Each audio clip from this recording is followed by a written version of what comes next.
Good evening everyone. आज के इस स्ट्रेटेजी वीडियो में हम लोग देखेंगे कि अगर हम एचपीएस एग्जामिनेशन को टारगेट कर रहे हैं तो टारगेट करते वक्त हमारी क्या सही अप्रोच हो सकती है, ताकि अगर हम जैसे सेल्फ स्टडी से भी इस पेपर को क्वालिफाई करना चाहें तो सेल्फ स्टडी भी एक बहुत अच्छा माध्यम है, जिससे पहले भी कई सारे विद्यार्थियों ने इस एग्जामिनेशन को क्वालिफाई किया है। लेकिन सेल्फ स्टडी के साथ एक सबसे बड़ा प्रॉब्लम क्या है कि सेल्फ स्टडी को अगर आप ठीक से अप्रोच ना करो, क्योंकि हिमाचल के अंदर मैक्सिमम विद्यार्थी, जैसे आप हिमाचल के अंदर कई सारी लाइब्रेरीज में देखोगे, चाहे एचपीयू की लाइब्रेरी है ना, धर्मशाला है, या मल्टीपल शहरों के अंदर जो लाइब्रेरीज हैं, बहुत पॉपुलर कल्चर है पिछले 3-4 साल में लाइब्रेरीज का जो उभरा है, उसके अंदर देखोगे कि मैक्सिमम विद्यार्थी सेल्फ स्टडी के अंदर कोचिंग करे।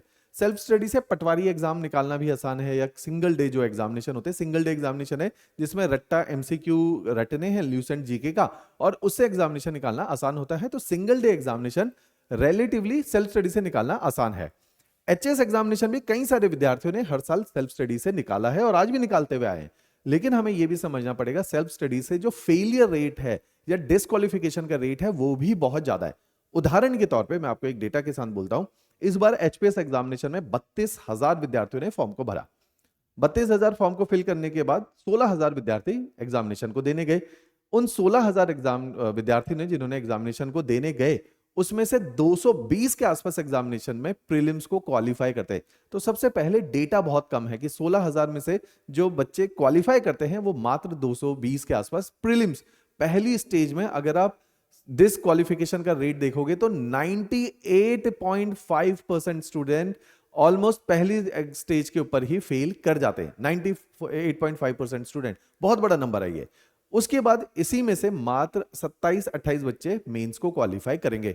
तो काफी हाईली कॉम्पिटिटिव एग्जामिनेशन है। अब 32,000 बच्चों ने जिन्होंने फॉर्म को फिल किया और 16,000 बच्चे जिन्होंने एग्जामिनेशन को देने गए, 16,000 जो देने पहुंचे, इसमें से जो कोचिंग करता होगा कितना ही बच्चा होगा, 1,000 बच्चा मैक्सिमम। तो मैक्सिमम इसके अंदर 14-15 हजार बच्चा वो है जो सेल्फ स्टडी करता है, और 14-15 हजार के मुताबिक जो क्वालिफाई करेगा प्रीलिम्स एग्जामिनेशन को भी वो बच्चा कितना होगा, 30-40-50 बच्चा। तो आप समझिए कि 50 बच्चा सिलेक्ट तो हो रहा है, लेकिन 16,000 के 15,000 में से केवल 50 बच्चा जो है सेल्फ स्टडी से सिलेक्ट हो रहा है। इसका यह मतलब नहीं कि सिलेक्शन नहीं हो सकता, सिलेक्शन हो सकता है अगर हम एक राइट प्रोसेस को फॉलो करें और एक कॉन्शियस वे में तैयारी, बिल्कुल जागरूक रहते हुए तैयारी को करें, तो हम इस एग्जामिनेशन को बहुत कॉन्शियस वे में क्वालिफाई भी कर सकते हैं। तो आज का ये जो स्ट्रेटेजी सेशन है ये स्टेप वाइज प्लान है, मंथ वाइज प्लान है, और डिटेल्ड टाइम टेबल है कि किस तरह से बच्चे को तैयारी को करना चाहिए। इस सेशन में मैंने इसी चीज के ऊपर ज्यादा फोकस करना है। तो आज के इस पेपर में हम लोगों ने देखना है, जब हम तैयारी करते हैं एज एन स्टूडेंट, तो मेजर हिकअप्स या रोड ब्लॉक उन लोगों के लिए है जिन्होंने तैयारी के बारे में सोच लिया और पूरे पैशन के साथ तैयारी को शुरू कर दिया। तो उसमें फर्स्ट स्टेज में नहीं कवर कर रहा हिकअप की, जिसमें होता है यार मन ही नहीं है तैयारी का। बच्चे पूछते हैं सर पढ़ने का मन नहीं है, पेपर कैसे क्वालिफाई करें। तो ये सेशन उनके लिए नहीं है। जिनका पढ़ने का ही मन नहीं है तो उनके लिए तो पेपर असंभव है, क्योंकि इसमें एक ही चीज चाहिए कि एटलीस्ट आप बैठ के पढ़ने वाले होने चाहिए। आप ये पूछो कि आप बताओ करना क्या है। पढ़ने को हम 15 घंटे भी पढ़ लेंगे, जैसे बहुत सारे बच्चे आते हैं ना, तो वो कहते हैं कि हम 15 घंटे पढ़ लेंगे, आप बताओ पढ़ना कैसे है। तो ये सेशन उन लोगों के लिए है जो फर्स्ट स्टेज को क्वालिफाई कर गए, कि जिनको है कि पैशन भी बहुत है और पढ़ने के लिए बिल्कुल जुझारू भी हैं, उनके लिए ये सेशन है। लेकिन केवल जुझारू होना या केवल मेहनत करने से तो पेपर नहीं निकल रहा। दिशा का बहुत बड़ा रोल है, डायरेक्शन का बहुत बड़ा रोल है। तो आज के इस सेशन में जो मेरा सारा फोकस रहेगा वो आपको सही डायरेक्शन रहेगा। डायरेक्शन का मतलब कोचिंग नहीं होता, डायरेक्शन का मतलब है कोचिंग माध्यम होता है। Coaching is a process along with the direction.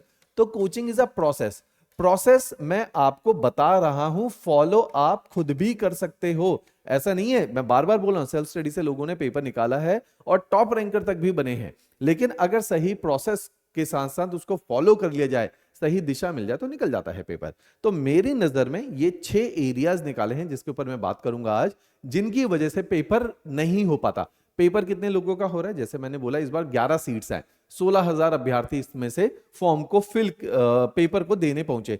तो आप समझिए कि 16,000 में से मात्र 11 अभ्यर्थी ही पेपर को क्वालिफाई करेंगे।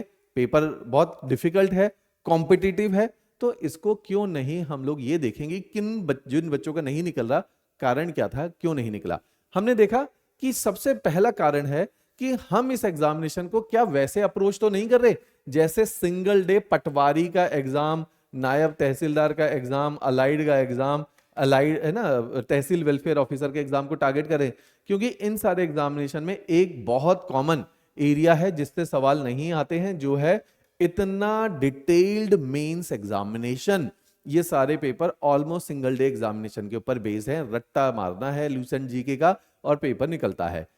एचएस एग्जामिनेशन ऐसा एग्जाम नहीं है। इसमें हमें समझना पड़ेगा नेचर ऑफ एग्जामिनेशन कि प्रीलिम्स की जो रिक्वायरमेंट है it is quite different from the requirement of mains and in personality test which is also popularly known as interview.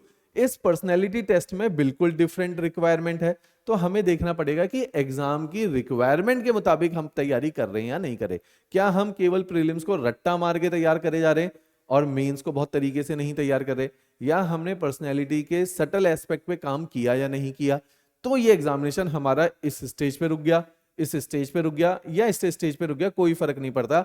At the end आपका एग्जामिनेशन क्वालिफाई नहीं हुआ, एसडीएम डीएसपी तहसीलदार की seat नहीं मिली है। तो हमें देखना पड़ेगा कि हर स्टेज को क्वालिफाई करना है। इसी को बोला जाता है पेपर की प्योर अंडरस्टैंडिंग आपको बनानी है कि this is the examination which is going to happen in 3 particular stages, और हर स्टेज में एक डिफरेंट एट्रीब्यूट आप लोगों के चेक किए जा रहे हैं। दूसरी बात, ये एग्जामिनेशन क्यों नहीं हो पाता कि लोग क्या कर रहे हैं, यूट्यूब, हम लोगों का जो एरा था वो एरा था जिसमें स्टडी मटेरियल नहीं मिल रहा, किताबें नहीं मिल रही हैं, कोई मास्टर पढ़ा नहीं रहा। Now our time YouTube is flooded with free videos, online websites are flooded with free content. Problem is plenty, the problem of plenty. Your generation is dealing with the problem of plenty. When we get plenty, अब हमें नहीं पता क्या इस plenty में से निकालना है, क्वालिटी वाइज किसको पिक करना है। ये करने के लिए उदाहरण से मैं समझाऊंगा। कई सारे विद्यार्थी, उन्हें कहे यार, सबको इस एज में, आप लोग समझदार भी हैं, इस एज में आपको लगता है यार ग्रेजुएशन कर लिए, घर वालों के ऑलरेडी पैसे खर्च हो गए, 21-22 साल की उम्र हो गई है, रेदर देन अब कमा के घर में दें, हम क्या करें कि घर वालों से और पैसा मांग रहे हैं, हिचकते हैं बच्चे। वो क्या कहते हैं, सस्ता सा लाइब्रेरी ज्वाइन कर लो, 1000 रुपए, तो उनको लगता है लाइब्रेरी ज्वाइन करने से पेपर क्वालिफाई होता है। ऐसा नहीं है। जैसे मैंने बोला, अंडरस्टैंडिंग ऑफ द सब्जेक्ट और डायरेक्शन, तो मैं आपको डायरेक्शन दे रहा हूं, आप उसी लाइब्रेरी में बैठ के इस प्रोसेस को फॉलो करो, आपका पेपर निकलेगा। तो हमने क्या करना है, प्रॉब्लम ऑफ प्लेंटी में नहीं फंसना है। फ्री बहुत कंटेंट है, ऐसा नहीं कंटेंट खराब है, छांटने में टाइम लगेगा। अब आपको क्या लगा कि एक सीरीज निकल गई यूट्यूब पे कि भाई लक्ष्मीकांत को सिंप्लीफाइड करके हम पढ़ाएंगे, एक निकल गई जी फ्री ज्योग्राफी यूट्यूब वीडियोस। वो यूट्यूब वीडियोस हिमाचल के लिए नहीं पढ़ा रहे, वो एचपीएस एग्जामिनेशन के लिए नहीं पढ़ा जा रहा। आप समझो, एक एग्जामिनेशन है यूपीपीसीएस का, उसके लिए पढ़ाया जा रहा है, कोई यूपीएससी के लिए पढ़ा रहा है, कोई किसी और वर्टिकल के लिए, कोई एनडीए सीडीएस। हमने क्या किया, एज एन स्टूडेंट दुनिया के सारे पॉलिटी के पहले वीडियो देखे 6 महीने लगा के, 6 महीने लगा के जो है हिस्ट्री के वीडियो देखे। ऐसा नहीं है इनसे सिलेक्शन नहीं हो सकता, टाइम इज मनी। तो आप देखो कि इसके अंदर टाइम बहुत ज्यादा किल होगा कि हम देख के समझ तो लेंगे, लेकिन उसकी कीमत चुकानी पड़ेगी टाइम देके, कि हम 2-3 साल इन वीडियो, बच्चे आते हैं अब ना दोबारा 3 साल के बाद दोबारा से री कोचिंग करने आते हैं, और अब सही स्टेज नहीं होती कोचिंग करने की। हम नहीं सपोर्ट करते 3 साल तैयारी करने के बाद कोचिंग करो। आप इस टाइम को अगर जुडिशियसली यूटिलाइज करोगे, और फ्री अच्छा है, लेकिन उन फ्री सॉरी, सारी जगह अच्छा नहीं है, कुछ जगह अच्छा है, लेकिन आप कैसे उस अच्छे तक लैंड अप करोगे, it's a matter of fate. हो सकता है आप 6 महीने के बाद वहां लैंड अप करोगे, या आप पहले शॉर्ट में वहां तक लैंड अप कर जाओगे। तो इससे क्या होगा कि किस्मत के ऊपर बेस्ड हो गया, कि हो सकता है बहुत सारा टाइम वेस्ट करके आप अच्छे कंटेंट तक पहुंचो, हो सकता है पहली दफे अच्छे कंटेंट तक पहुंचो। तो फ्री कंटेंट के साथ एक बहुत बड़ा प्रॉब्लम है कि रेलिवेंट स्टडी मटेरियल की कमी है। किताबें जो स्टैंडर्ड बुक मार्केट में मिल रही हैं वो एचएस के लिए बहुत सटीक नहीं है, हैं तो प्रीलिम्स। जैसे एक किताब में उदाहरण देता हूं, लक्ष्मीकांत एक पॉलिटी की बहुत पॉपुलर किताब है, but it is meant for prelims and it is over bulky. इतनी बड़ी किताब, और एचएस के अंदर 60 जीएस के क्वेश्चन आते हैं, जिसमें से 8 से 10 क्वेश्चन पॉलिटी के आते हैं, जो कि आसान है। अगर आप एनसीईआरटी उठ के चले जाओगे पढ़ के, जो कि 20 दिन में पढ़ लोगे, उनसे भी वो क्वेश्चन सॉल्व हो जाएंगे। तो 6 महीने लक्ष्मीकांत को क्यों रट्टा मार रहे हो? तो हमें देखना है सटीक, टाइम की कीमत है। तो अगर लक्ष्मीकांत बहुत अच्छी लिखी गई है, ज्ञानवर्धन हो रहा है, लेकिन पेपर के लिए रेलिवेंट नहीं है, क्योंकि वो प्रीलिम्स के लिए ओवरबल की है, मेंस उसके अंदर दे नहीं रखा, तो ऐसी किताब क्यों पढ़नी है? ऐसे ही मल्टीपल किताबें हैं जो कि रेलिवेंट नहीं है। किताबें खराब नहीं है, खराब और रेलिवेंस में फर्क होता है।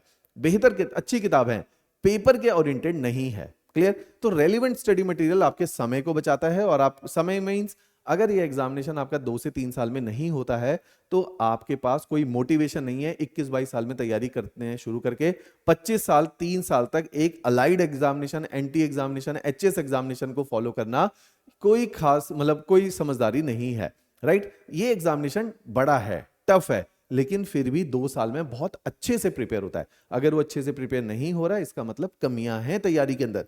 तो हमने देखना है स्टडी मटेरियल रेलिवेंट हो। दूसरा, जब हम स्टडी मटेरियल पढ़ते हैं तो हमें नोट्स नहीं बनाने आते। बहुत सारे बच्चे वो कहते हैं नोट्स जो हमने बनाए ना, हमने जो किताबें पढ़ी उन्हीं को हाईलाइट कर दिया। अगर नोट्स बनाए हैं तो कच्चे पक्के से नोट्स बना दिए, रिवीजन करते हैं तो उन नोट्स के अंदर प्रॉब्लम है। Problem is the way we are making notes. तो एक नोट्स में मैं आपको एक प्रिंसिपल दे रहा हूं, सेंट्रलाइजेशन। अगर सेंट्रलाइजेशन नहीं है नोट्स के अंदर, कंसोलिडेशन नहीं है नोट्स के अंदर करंट नहीं है, 10,000 मल्टीपल चॉइस क्वेश्चन नोट्स के अंदर नहीं है, 1,000 मेंस के क्वेश्चन नोट्स में नहीं है, तो ये नोट्स आपको पेपर क्वालिफाई कराएं बहुत कम चांसेस निकल के आएंगे, राइट। तो नोट्स कुछ ऐसे हों कि नोट्स के अंदर हर चीज अवेलेबल हो उस पर्टिकुलर सब्जेक्ट से लेके। अब ये वाला बेसिक काम हो गया, बहुत अच्छा पढ़ा, बहुत अच्छे नोट्स बना लिए, लेकिन जब पेपर देने जाते हैं तो हाथ पांव फूल जाते हैं, हम घबरा जाते हैं, हमें स्ट्रेस हो जाता है, हमें एंजाइटी हो जाती है, तो हम अपनी असेसमेंट बहुत अच्छी नहीं कर पाते, या पढ़ते तो रहते हैं लेकिन पेपर देने से घबराते हैं कि जब देंगे और इतने गंदे मार्क्स आएंगे तो हम अपने मार्क्स को फेस नहीं कर पाएंगे। हम अपने आंसर को लिखेंगे और टीचर हम पे हंसेगा या हमारे साथ वाले हंसेंगे, या हम खुद ही अपने भाषा को देख के, इंग्लिश के ऊपर कमांड देख के, या जिस तरह से आंसर लिखते हैं उसको देख के हंसेंगे। असेसमेंट करने की हिम्मत नहीं होती है तो सही प्लेटफॉर्म नहीं मिल रहा कि असेसमेंट करे कहां से। तो असेसमेंट भी बहुत जरूरी है, जिसकी वजह से कई सारे बच्चे पढ़ते रहते असेसमेंट से बचते रहते। तो क्या होता है, लास्ट में उस दिन वो एग्जामिनेशन देने जाते वहां फेल होंगे रेदर देन कि पहले मॉक टेस्ट में फेल हों। तो असेसमेंट बहुत इंपॉर्टेंट एस्पेक्ट है। इसी सभी में ये तो सारी चीजें, कई बार तैयारी करते हुए हम अपनी प्रिपरेशन को बैलेंस आउट नहीं कर पाते। बैलेंस आउट का क्या मतलब है कि जब हम तैयारी को कर रहे हैं तो हम तैयारी को, जैसे बैलेंस का मतलब क्या है, एचपीजी के पेपर का एक बहुत इंपॉर्टेंट पोर्शन है, मेंस पोर्शन बहुत इंपॉर्टेंट है, करंट अफेयर एक इंपॉर्टेंट पोर्शन है, हमारा ऑप्शनल सब्जेक्ट एक बहुत इंपॉर्टेंट पोर्शन है, सामान्य ज्ञान बहुत इंपॉर्टेंट पोर्शन है। तो इतने सारे वर्टिकल कॉलम्स हैं। एक कॉलम है civil services aptitude test, CSAT. उदाहरण देता हूं, उशिन शर्मा, आप लोगों ने सभी ने नाम सुना ही है उसका। तो आप देखोगे कि इतना अच्छा जीएस होने के बाद भी सीसेट उसका हर बार फंसता है। तो सीसेट फंसने का मतलब क्या है कि अगर हम उसको जिस ओशन का 2019 में सिलेक्शन हुआ, 17 के पहले अटेम्प्ट में भी सिलेक्शन हो सकता था, जीएस क्वालिफाइड है उसका, लेकिन सीसेट फंस गया। तो हम अपनी प्रिपरेशन को अगर बैलेंस करें तो हम जल्दी इस एग्जामिनेशन को क्वालिफाई कर सकते हैं। तो हमें टाइम ऐसे मैनेज करना है कि अपनी पूरी तैयारी उसी सीमित समय में प्रिपेयर हो जाए या मैनेज हो जाए। इन एग्जामिनेशन को क्वालिफाई घर बैठ के धक्के खा के भी किया जा सकता है। आपकी मर्जी है कि आप इस एग्जामिनेशन को 2 साल में क्वालिफाई करो या इस एग्जामिनेशन को 5 साल में क्वालिफाई करो। मैं जनरली प्रमोट करता हूं, क्योंकि इसको जल्दी क्वालिफाई किया जा सकता है तो जल्दी क्वालिफाई करना चाहिए। Don't waste your youth in preparing for these examination. जिस तरह से अब नए दौर के बच्चे आ रहे हैं, नए दौर के तरीके आ रहे हैं, धीरे धीरे अगर आप नए तरीकों से, सटीक तरीकों से तैयारी नहीं करोगे, with the passage of time you will become redundant और स्टैग्नेंट। तो आप नए बच्चे के साथ कभी भी कंपीट नहीं करोगे, जो बेटर टेक्निक से तैयारी कर रहा है, बेटर तरीके से तैयारी कर रहा है, जो आपसे ज्यादा शार्प है, आपसे ज्यादा एनर्जेटिक है। इसीलिए सटीक समय में एग्जामिनेशन क्वालिफाई होना बहुत जरूरी है, राइट। एक बार आप इस एग्जामिनेशन में पुराने होते हो, इसका उदाहरण है, कभी भी तैयारी करने जाओ तो आप लाइब्रेरीज के, हिमाचल की लाइब्रेरीज के चक्कर मार लो। वहां औसतन एक पटवारी, एक क्लर्क, ऑल्दो गवर्नमेंट की भी गलती है कि जब पेपर नहीं निकाली, बच्चा कैसे पेपर क्लियर करेगा। कांस्टेबल के लिए, सब इंस्पेक्टर के लिए लोग 5-5 साल से इन ग्रुप सी या डी सर्विसेज के लिए भी तैयारी के लिए बैठे हुए हैं और उनका पेपर भी नहीं हो पा रहा, और हो रहा है तो वो क्वालिफाई नहीं कर पा रहे। तो आप समझिए कि अननेसेसरीज एग्जामिनेशन को इतना लंबा समय देने की जरूरत नहीं है।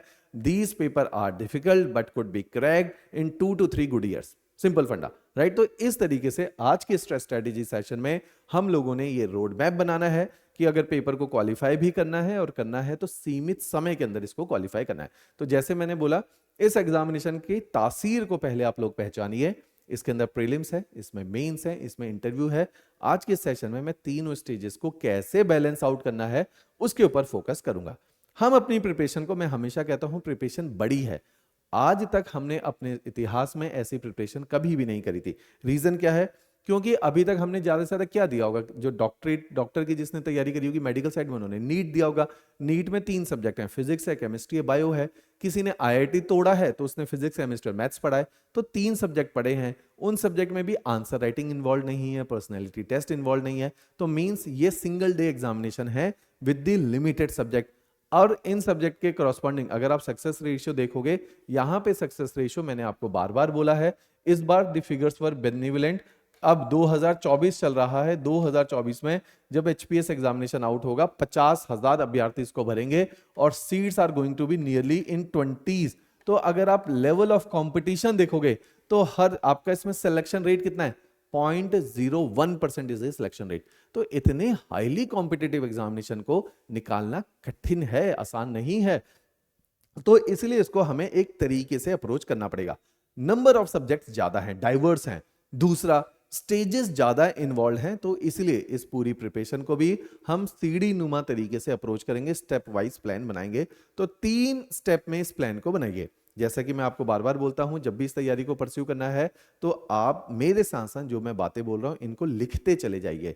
इससे आपके सामने एक रोड मैप तैयार रहेगा, जो आप लिख दोगे इन्हीं को अपने सामने पेस्ट कर लीजिएगा। बहुत सारे लोगों ने कोचिंग, सिविल स्टेप पे कोचिंग करके भी पेपर को निकाला है, बहुत सारे लोगों ने इसी तरह के ये स्ट्रेटेजी फ्री वीडियोस देख के भी पेपर को निकाला है। हिमाचल के रिमोटेस्ट चंबा, लाहौल स्पीति, किन्नौर जैसी जगहों पे भी रिमोटेस्ट ऑफ रिमोटेस्ट विलेजेस में बैठ के लोगों ने एक मोबाइल फोन के सहारे, इन वीडियोस के सहारे भी पेपर को निकाला है। संभव है, ना कि केवल हिमाचल, भारतवर्ष में अब जिस तरह का एजुकेशनल क्रांति आप देखने को मिलेंगे, तो पीछे कूचो backward remotest area of the nation से भी लोगों ने आईएएस जैसे एग्जामिनेशन को क्वालिफाई किया है, और सबसे विषम से विषम परिस्थितियों में भी पेपर को क्वालिफाई किया। आप भी कर सकते हो, प्रोवाइडेड एक सही रास्ता हो, एक सही नक्शा हो और आपके अंदर थोड़ा सा जज्बा हो, राइट। तो ये सारे तरीकों से पेपर निकलेगा। तो हम इस पेपर को 3 स्टेप में तोड़ रहे हैं। एक आज का ये सेशन है कि सेल्फ स्टडी से पेपर को कैसे क्वालिफाई करें। सेल्फ स्टडी में सबसे पहला होता है कि हम अपने अंदर, जैसे मैं बार बार कह रहा हूं, इतने सारे सब्जेक्ट है, हमने आज तक इन सारे सब्जेक्ट को पढ़ा है। ऐसा नहीं है कि किसी ने ज्योग्राफी नहीं पढ़ी, पॉलिटी नहीं पढ़ी, इकोनॉमी नहीं पढ़ी। प्रॉब्लम क्या है, पढ़ी तो है लेकिन दृष्टिकोण बहुत इंपॉर्टेंट है, नजरिया बहुत इंपॉर्टेंट है। हमने आज तक इन एनसीईआरटी को नजरिया जो रहा पढ़ने का, वो रहा कि इन एनसीईआरटी को हमने 6ठी क्लास का पेपर पास करना था, 7वीं का करना था, 8वीं का करना था। हमने कभी भी इनको एक आईएएस के दृष्टिकोण से नहीं पढ़ा, एक HS civil servant. The problem is with the perspective of a civil servant, इस पर्सपेक्टिव से कभी भी नहीं पढ़ा। क्योंकि इस पर्सपेक्टिव से कभी भी नहीं पढ़ा तो हमें ये एनसीईआरटीज रटाई गई हैं, पढ़ाई नहीं करी। तो we literally had crammed the NCERT, है ना, rather than कि we never tried to understand these NCERT. The basic problem is with the understanding part. तो एक हम लोगों ने फ्री सीरीज निकाली है, सीरीज का नाम है आरंभ, फ्री सीरीज है। इसमें एनसीईआरटीज और तमिलनाडु बोर्ड की किताबें क्योंकि बहुत अच्छी लिखी गई हैं और आजकल इनसे आईएएस और एचएएस का पेपर बनाया जा रहा है, इसलिए इन एनसीईआरटी को 6 to 12th क्लास हम लोगों ने 5 subject, history, geography, polity, economy and science, इनके बेसिक लेक्चर्स आपको करवाए हैं। बेसिक लेक्चर करवाने के पीछे आधार क्या है कि, है ना, इसके पीछे प्रयोजन क्या है कि हम चाहते थे जब आप अपनी पूरी तैयारी को शुरू करो या सिविल स्टैप के क्लासरूम में आके बैठो तो आपको पता चले कि एक सब्जेक्ट को किस दृष्टिकोण से देखा जाता है। आज तक हमने फैक्ट्स रटे, हमने ये रटा कि राज्यसभा में 250 सीट होती हैं और लोकसभा में 545 सीट होती हैं, लेकिन हमने कभी ये नहीं समझा कि व्हाई वी नीड राज्यसभा। एक क्लर्क होता है जो फैक्ट्स और डेटा को याद रखता है, एक आईएएस अधिकारी होता है, एक एचएएस अधिकारी होता है जो फिलॉसफी को याद रखता है। वो समझता है कि सिग्निफिकेंस क्या है, कोई चीज की जा रही है तो उस चीज के पीछे क्यों है, उसके पीछे कारण क्या है, राइट। वो प्रोसेसेस को समझता है, वो हाउ को समझता है, ये सारी चीजें। तो ये जो है इन एनसीईआरटी को इस दृष्टिकोण से पढ़ाया गया है जो कि बहुत ही बुनियादी है। आप जब अपनी तैयारी को शुरू करते हैं, तैयारी को पूरा 14 महीने का प्लान बनाओ, क्योंकि अगले साल पेपर कब होने वाला है, जून में। तो मैं ये 14 महीने का प्लान क्या बना रहा हूं, इस 14 महीने से शुरू के जो 2 महीने हैं, 2 मंथ्स, ये केवल एनसीईआरटी को दे दो, जिसमें आप 6ठी से 12वीं क्लास की एनसीईआरटी को परचेज करो। नहीं करनी है तो इन वीडियोस के नीचे, हर वीडियो के नीचे एनसीईआरटी अटैच्ड हैं। तो आप इनको सॉफ्ट कॉपी में भी पढ़ सकते हो। ऑल्दो मैं सॉफ्ट कॉपी ज्यादा प्रमोट नहीं करता क्योंकि आंखों पे स्ट्रेस बहुत पड़ता है मोबाइल में पढ़ते वक्त, तो मैं कहता हूं वीडियो देख लो और एनसीईआरटी हार्ड कॉपी में पढ़ लो। साथ साथ हर वीडियो में बताया गया है कि कौन सी एनसीईआरटी हम लोगों ने पढ़नी है। तो इस तरीके का ये एनसीईआरटी का प्रोग्राम रहने वाला है। क्लियर? तो इस प्रोग्राम को 2 महीने में देखो और एक बार बेसिक फंडा अपना कवर कर लो। उसके बाद सबसे बड़ा प्रॉब्लम आता है स्टडी मटेरियल। इसके अंदर जैसा कि मैंने बोला 12 सब्जेक्ट्स हैं एचएस के अंदर। हर सब्जेक्ट में सबसे पहले रेलिवेंट स्टडी मटेरियल किताबें मार्केट में अवेलेबल नहीं है। इसी के लिए सिविल स्टैप का एक स्टडी मटेरियल का कोर्स है पूरा, जो कि हार्ड कॉपी में 24, आप नंबर ऑफ किताबें देखिए, 24 किताबें लगेंगी इस पेपर को कवर करने में। ये किताबों को कैसे कैसे पढ़ना है वो भी मैं बताऊंगा। 24 किताबों का एक सेट आता है और ये टोटल जो बंडल है ये 15 किलो का बंडल है। ये आपके घर पे कोरियर पहुंच जाता है। जब आप इन किताबों को, अभी मैं बताऊंगा कैसे इनका लेआउट है, इन किताबों से एक बहुत अच्छा आपको स्टडी मटेरियल मिलता है, ताकि सारे नोट्स, सारा study material, MCQ, mains, even prelims और मेंस पूरी तरीके का अब हमने इन्हीं स्टडी मटेरियल में पिरो दिया है, जिसके बाद सेल्फ स्टडी से पेपर निकालना बहुत सटीक, सरल और आसान होने वाला है। अब इस स्टडी मटेरियल के अंदर किताबें देखिए, जितने भी हमारे सब्जेक्ट्स हैं, जो हमारी शुरू की किताबें हैं, जो कि 13 किताबें हैं, जो HP GK prelims, HP GK mains, history, geography, polity, economy, science, environment, international relations, governance, world history, Indian society, space technology, इन सब के ऊपर आधारित ये 13 किताबें रहने वाली हैं। ये 13 किताबों के साथ साथ आपका बेसिक रेलिवेंट स्टडी मटेरियल जो बेसिक लेवल पे है वो पूरा होता है। आपने अगले 10 से 11 महीने यही करना है, स्टडी मटेरियल को पढ़ना है, लिख लीजिए, स्टडी मटेरियल को पढ़ना है और साथ में बनाने हैं नोट्स। लेकिन नोट्स जिस तरह से आप यूनिवर्सिटी या स्कूल लेवल पे नोट्स बनाते थे, वो वाले नोट्स नहीं चलेंगे। यहां नोट्स की मैं कुछ एक खास बात लिख रहा हूं कि ये पॉइंटर्स लिख लीजिए, ये नोट्स से आपकी, हमारी आपसे अपेक्षा क्या है, या एग्जामिनेशन की आपसे अपेक्षा क्या है। नोट्स के अंदर एक फंडा होता है जिसको बोला जाता है, मैंने शब्द लिखा भी था, सेंट्रलाइज्ड होने चाहिए। सेंट्रलाइज का मतलब है कि एक ही जगह पे सारे नोट्स होने चाहिए। नोट्स का मतलब सेंट्रलाइज का, इन्हीं के अंदर एनसीईआरटी होनी चाहिए, इन्हीं के अंदर जो हमने स्टडी मटेरियल दिया वो भी होना चाहिए, इसी के अंदर प्रीलिम्स के बहुत सारे एमसीक्यू होने चाहिए, इसी के अंदर मेंस भी होना चाहिए, इसी के अंदर करंट अफेयर भी होना चाहिए। अगर आपके नोट्स में ये सारी चीजें हैं तो आपके नोट्स सेंट्रलाइज्ड हैं, ना कि केवल सेंट्रलाइज्ड होने चाहिए। जब नोट्स में ये सारी चीजें एक ही जगह आ गया तो नोट्स कंसोलिडेटेड और कॉम्प्रिहेंसिव भी हो गए। तो नोट्स कॉम्प्रिहेंसिव हैं और कंसोलिडेटेड हैं, एक ही जगह पे है, लेकिन सब कुछ है। नोट्स को इस तरीके से बनाया जाए, क्रिस्प होने चाहिए और की पॉइंटर्स भी होने चाहिए। नोट्स के अंदर लिखते जाओ फ्लो चार्ट, क्योंकि एग्जामिनेशन की डिमांड क्या है, फ्लो चार्ट्स होने चाहिए। नोट्स के अंदर डायग्राम होने चाहिए। अगर ये सारी चीजें हैं आपके नोट्स में तो आपसे बढ़िया नोट्स किसी के पास नहीं है। नोट्स में क्या क्या डाल दिया आपने, एनसीईआरटी, तो हमारे स्टडी मटेरियल के अंदर ये ऑलरेडी सारी चीजें डली हुई हैं। तो मैं बताऊंगा नोट्स में कब आपने प्रीलिम्स के एमसीक्यू ऐड करने हैं, कब आपने मेंस के क्वेश्चन को भी ऐड करना है। ये पार्ट है अपडेशन का। तो हम आपके पहले नोट्स को स्टेज 1, जब आप शुरू के 10 महीने, जो मैंने यहां पे बोला, शुरू के 10 महीने जो नोट्स बनाओगे, इन नोट्स में पहले ये बेसिक नोट्स हैं, अच्छे हैं फिर भी मैं इसको बोल रहा हूं बेसिक नोट्स, जिससे आपके पेपर की 70% रिक्वायरमेंट पूरी हो रही है। Rest of the 30% is with the help of MCQ and mains questions, जो कि मैं बताऊंगा इन्हीं किताबों के सेट में। जैसा कि मैंने बताया टोटल 24 किताबों का सेट है। इन 24 में से 13 किताबें जो हैं आपकी केवल जनरल स्टडीज के बेसिक कॉन्सेप्ट की हैं, 7 किताबें आपकी एमसीक्यू की हैं और 4 किताबें आपकी मेंस आंसर्स की हैं। तो ये किताबें इतनी जबरदस्त हैं कि इसके बाहर आपका पेपर कभी भी नहीं रुकेगा। ये 24 किताबों का सेट कुछ इस तरह से बाइफरकेट है। तो नोट्स की जो पहली स्टेज है 10 महीनों में आपने केवल वो निभानी है, दैट इज बेसिक नोट्स बनाने हैं। अब आते हैं पार्ट 2 में। पार्ट 2 के अंदर हम लोगों ने पार्ट 3 के अंदर, पार्ट 3 में हमने अब अपने नोट्स को अपडेट करना है। अपडेट करने का माध्यम क्या है, लेट्स प्रैक्टिस। प्रैक्टिस के साथ हमने देखना है किस चीज की प्रैक्टिस। अब हमने 10 महीने टिका के पढ़ाई करी, खूब जो है नोट्स बनाए। अब टाइम आ गया नोट्स को याद रखने का, नोट्स को रिवाइज करने का। अगर नोट्स अच्छे होंगे तो रिवाइज करना आसान हो जाएगा, अगर रिवाइज करना आसान होगा तो उनको याद रखना भी आसान हो जाएगा। अगर याद रखना, हर चीज फ्लो चार्ट बना लो, पिछले 10 साल के एक्सपीरियंस के बेसिस पे ये फ्लो चार्ट बने हुए हैं। पढ़ाने का तरीका भी हम लोगों का क्लासेस में ऐसे ही रहता है, जितने ज्यादा फ्लो चार्ट बनाओगे उतना क्लैरिटी ऑफ थॉट आएगा, उतनी चीजें याद रहती है। अगर नोट्स रिटेन रहेंगे तो उनको जिस दिन पेपर में बैठोगे रिकॉल कर पाओगे। मैक्सिमम बच्चों को एक प्रॉब्लम होती है, नोट्स याद नहीं रहते।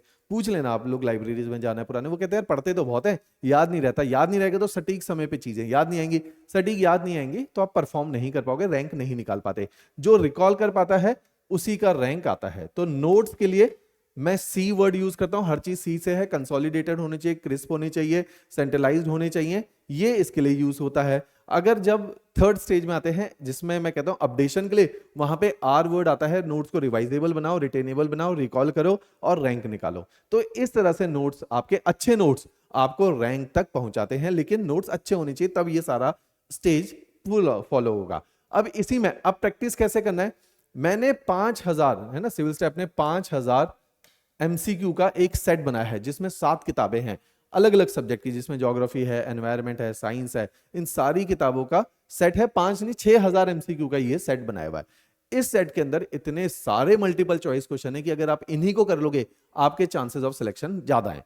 आपने प्रैक्टिस की है एमसीक्यू, एमसीक्यू प्रैक्टिस किया आपने 6000, इस 6000 में से 4000 आपको पहले से आते थे जो आपके सही थे, 2000 एमसीक्यू आपके गलत हो गए जो आपको नहीं आते थे। ये जो नई इंफॉर्मेशन मिली, जो आपके नोट्स में कमी थी, इसको उठाओ और ऐड इन योर नोट्स। अब नोट्स क्या हो चुके हैं, नोट्स अपडेट हो चुके हैं। तो जो मैंने बोला कि ये जो 30% इंफॉर्मेशन है ये इन्हीं एमसीक्यू और मेंस के क्वेश्चन से मिलेगी। फिर आपने करने हैं नोट्स को अपडेट कैसे करने हैं, आंसर राइटिंग की प्रैक्टिस करके। आंसर राइटिंग के अंदर आपने क्या करना है इन्हीं नोट्स में, कि मेंस की किताबें आपको दी हुई हैं, इन मेंस की किताबों में 1000 मेंस के क्वेश्चन हैं। मैं दावा करता हूं कि अगर कोई इन्हीं मेंस के क्वेश्चन को रट ले, 1000 क्वेश्चन को रट ले, एचपीएस एग्जामिनेशन मेंस के अंदर 50 से 60% पेपर एज इट इज इसी में से रिपीट हो जाएगा। 50 to 60 बहुत बड़ा परसेंटेज है। इतना मेंस को अगर आप गॉज कर जाओगे तो आपका वैसे ही पेपर क्वालिफाई होता है। 50% नंबर एचएस एग्जामिनेशन में मेंस में लोगों के आते नहीं है। 50% तो बहुत होता है, जीएस के अंदर इतने नंबर नहीं आते हैं। तो इसमें से 50 to 60% 100% पेपर रिपीट होगा। इस कैलिबर के ये क्वेश्चन छांट के बनाए गए हैं। इसके बाद अब आपके मेंस के जो नोट्स हैं वो अपडेट हो गए, क्योंकि इसमें आंसर राइटिंग भी चला गया और एक्स्ट्रा इंफॉर्मेशन भी चली गई। अब आपने नोट्स को अपडेट कर लिया, 2 महीने लगाए टिका के नोट्स अपडेट किए। अब आपका पूरा कोर्स 2 महीने फर्स्ट स्टेज आरंभ, 10 महीने ये नोट्स देखे, 12 महीने, और 2 महीने में आपने ये पूरे नोट्स जो हैं अपडेट भी कर दिए। अब आपका 14 महीने में ये सिलेबस खत्म हो गया। आज जनवरी है, अगले साल मार्च तक आपका सारा सिलेबस खत्म हो गया। अब आपने क्या करना है, अपनी करनी है असेसमेंट, कि भाई मैंने सब कुछ कर लिया जो किया जा सकता था, अब मैं देखता हूं पेपर देके। एक हमारी टेस्ट सीरीज अभी नहीं लेनी, अगले साल, इस साल ये थंबनेल मैंने इसलिए लगाया है ताकि आपको आइडिया रहे। अब हमारी आती है एक डिटेल टेस्ट सीरीज। एक टेस्ट सीरीज से पहले आप क्या कर चुके हो, 6000 एमसीक्यू प्लस 1000 मेंस के आंसर्स लिख चुके हो। अब आप टेस्ट सीरीज देने बैठे। इस टेस्ट सीरीज की ब्यूटी क्या है, इसमें प्रीलिम्स के 4800 एमसीक्यू नए हैं और मेंस के 704 मेंस के नए सवाल हैं। तो इतनी इंफॉर्मेशन के बाद ये नई एडिशन आपके यहां पे होगी। आप असेसमेंट करोगे, टोटल 117 टेस्ट हैं, प्रीलिम्स के 58 और मेंस के 57 है ना। 117 टेस्ट इसके अंदर रखे गए। तो इतने सारे टेस्ट इसमें रखे गए। तो इन टेस्ट के बाद आपका chances of selection will be very very very bright. तो इस तरह की ये टेस्ट सीरीज है। तो अब आपने, मैंने फिर से पूरी चीजों को रिपीट करता हूं, अपनी प्रिपरेशन को 3 step. Stage 1 basic NCERT, stage 2 जिसके अंदर हम लोग नोट्स मेकिंग एंड पूरी मेहनत लगाएंगे 12 महीने की। उसके बाद स्टेज 3 जिसके अंदर हम कंटेंट को अपडेट करेंगे। जैसे ही कंटेंट अपडेट हो गया अपनी असेसमेंट करेंगे। इस असेसमेंट में जो कमी पेशी मिली इसको भी अपने कंटेंट में अपडेट कर देंगे। अब आपके हाथ में जो नोट्स बने, जो मैंने बताया था, वो ट्रू सेंस में सेंट्रलाइज्ड हो गए, वो ट्रू सेंस में कंसोलिडेट हो गए, कॉम्प्रिहेंसिव हो गए। इसके बाहर आपकी प्रिपरेशन के चांसेस, पेपर आने के चांसेस लीस्ट हो जाएंगे। आपका chances of selection and the possibility will be very very high and bright. तो अगर हम इतने कॉन्शियस वे में अपनी इस तैयारी को परस्यू करें तो आपका पेपर क्वालिफाई होने की बहुत ज्यादा संभावना पड़ जाएगी। तो मैं सेल्फ स्टडी को पूरी तरीके से प्रमोट करता हूं, लेकिन self study has to be guided. जो मैं शब्द आपको दे रहा हूं कि ये गाइडेड सेल्फ स्टडी है, मैंने एक डायरेक्शन दे दी है, डायरेक्शन से पेपर निकलने के चांसेस हैं। ये आप लोग, मैं बार बार इस बात को बोल रहा हूं क्योंकि मैं देख रहा हूं हिमाचल में यूथ बहुत ही ज्यादा कैजुअल वे में तैयारी, कैजुअल वे में ऐसा नहीं कि करियर को लेता है, कैजुअल वे में तैयारी को लेता है। वो 5 साल डेडिकेटेड 10 घंटा रोज पढ़ लेगा, लेकिन उस पढ़ने में दिशाहीन है। उस दिशाहीन पढ़ने का कोई भी अर्थ नहीं है और कोई भी रिजल्ट नहीं निकलता।